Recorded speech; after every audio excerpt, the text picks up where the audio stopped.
Poor గారు చర్చలో పాల్గొన్నారు. ముందుగా తుని వద్ద జరిగిన ఘటన పైన శిరీష్ గారు మీ రియాక్షన్ ప్లీజ్. ఆ బాలికది ఇందాక నేను చెప్పాను కదా, మీ నోటీసులో ఉండే ఉంటుంది ఆల్రెడీ. జరిగింది ఏదైనా కానివ్వండి, ఇలాంటివి మాత్రం వినడానికి బాధాకరంగా ఉన్నాయి. అయితే ఇందాక మీరు అవన్నీ వినిపించారు. ఇక్కడ కొంచెం ఒక 2 minutes చర్చ దీని మీద కూడా జరగాలి. ఇప్పుడు ఒక తప్పు జరిగితే అది తప్పు జరిగిందా లేదా అని మీరు గాని మేము గాని ప్రజలు గాని మిగతా అందరు చూడాలి. గాని ఏ కులం ఏ పార్టీ అసలు ఎప్పుడు వచ్చాయండి ఇవన్నీ? అంటే పలానా కులాల వాళ్ళు చేస్తే తప్పు కాదు, పలానా పార్టీ వాళ్ళు చేస్తే తప్పు కాదు, అలా ఎప్పుడు? అది తీసుకొచ్చింది గతంలో ఉన్న వైసీపీ పార్టీ. ఈ రోజు ఆడపిల్లకి అలా జరిగిందంటే ముందు అది ఆడపిల్లకి, ఈరోజు చిన్న పిల్ల మైనర్ పిల్లల జరగడం ఏంటని ఒక మహిళలుగా మేము బాధపడతాం. కానీ ఎలాంటి గవర్నమెంట్ గత 5 సంవత్సరాల పాలనలో ఉందంటే, ఈ రోజు మీరు అన్నారే చాలా మాట్లాడుతున్నారు, ఇంకా అదే హైలైట్ చేసి చూపిస్తున్నారని. వాళ్ళకి ఇప్పుడు మేము అడిగే ప్రశ్నలకు సమాధానం ఇప్పటికన్నా చెప్పగల ధైర్యం ఉందో లేదో. ఈ రోజు సంజన సుకన్య అని మాట్లాడిన మాటలో ఉన్న ఆయనకి మంత్రి పదవి ఇచ్చి గౌరవించిన ఆ పార్టీలో వాళ్ళు గంట వస్తావా అరగంట వస్తావా అని ఒక మంత్రి వర్యుడు చేస్తే కనీసం ఆయన మీద యాక్షన్ తీసుకోలేని ఆ వైసీపీ పార్టీ వాళ్ళు ఏకంగా పార్లమెంట్ కి పంపిస్తే సారీ ఇలా చెప్పాలలో తెలియట్లేదు, అన్ని విప్పి చూపించిన ఒక ఎంపీ గారిని పెట్టుకొని ఈ రోజు జరిగింది ఒక దురదృష్టమైన సంఘటన, జరగకూడదు. జరిగిన తర్వాత ఆ అమ్మాయిని ఎలా సేవ్ చేయాలి, వాడికి ఎలాంటి బుద్ధి చెప్పాలి పక్కన పెట్టి, నిజంగా అక్కడ ఆయన మాట్లాడిన మాటలు ఇప్పుడు నువ్వు ఎవరు అని అంటే ఆయన పేరు చెప్పాలి కానీ కులం ఏంటండి? నిజంగా దీని మీద చాలా మంది పెద్ద మేధావులు కూడా మాట్లాడారు. ఫలానా కులం వాళ్ళు తప్పు చేస్తే శిక్షలు లేవు, అదేం లేదే. ఈ రోజు భారత రాజ్యాంగం అన్ని కులాలకి ఆ కులాలు దాన్ని బట్టి కొన్ని ప్రత్యేకమైన హక్కులు మనకిచ్చింది. అంతేగాని అదే భారత రాజ్యాంగం చట్టం ముందు అందరూ సమానులే అని చెప్పింది.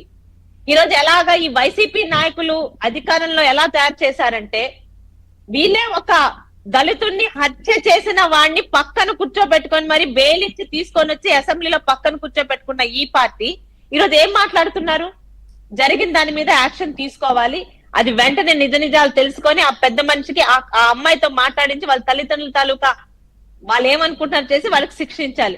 అవన్నీ పక్కన పెట్టి కులాలు మతాలు పార్టీలు అసలు ఎందుకు ఆంధ్రాలోనే ఇలాగ తయారైంది గత 5 సంవత్సరాల్లో?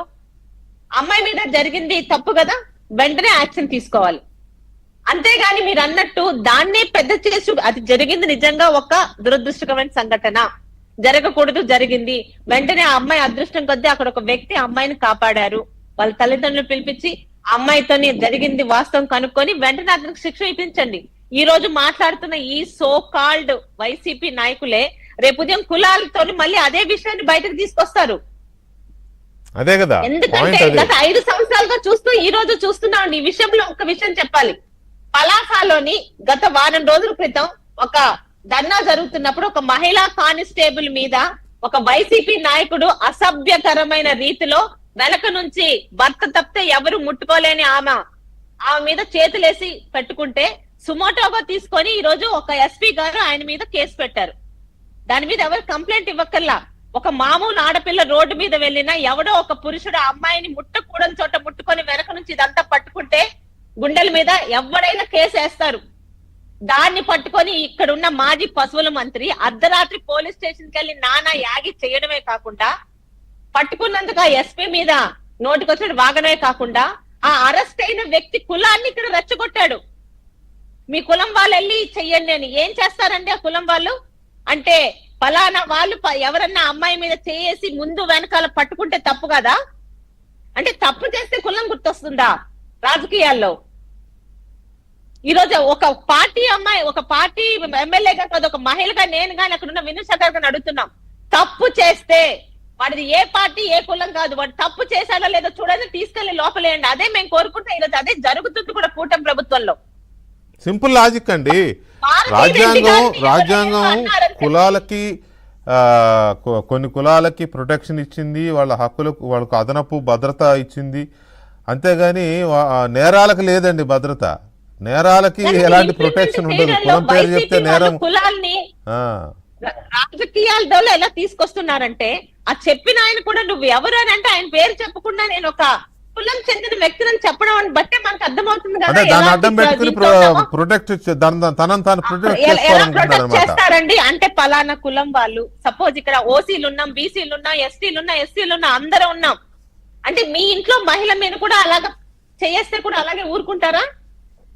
అంటే కులాలని రెచ్చగొట్టి రాజకీయాల్లో నీచంగా దండాలు చేయించే స్థాయికి గత 5 సంవత్సరాల్లో ప్రభుత్వంలో ఉందని చెప్పుకుంటున్న ఈ వైసీపీ పార్టీ చేసింది. Yeah. ఈ రోజు జరిగింది దురదృష్టకరమైన సంఘటన. దాని మీద హోంమంత్రి గారు గాని కూటమి ప్రభుత్వం వెంటనే రియాక్ట్ అయింది. వాళ్ళ తల్లిదండ్రుల్ని ఆ అమ్మాయి పట్ల జరిగింది అని అమ్మాయి తన నోటితో చెప్పగలిగితే వెంటనే అతనికి శిక్ష పడుతుందండి. Right. ఇందులో కులాలు పార్టీలు ఏవి ప్రసక్తి రాకూడదు. రైట్. వినూషారెడ్డి గారు తునిలో జరిగిన ఘటన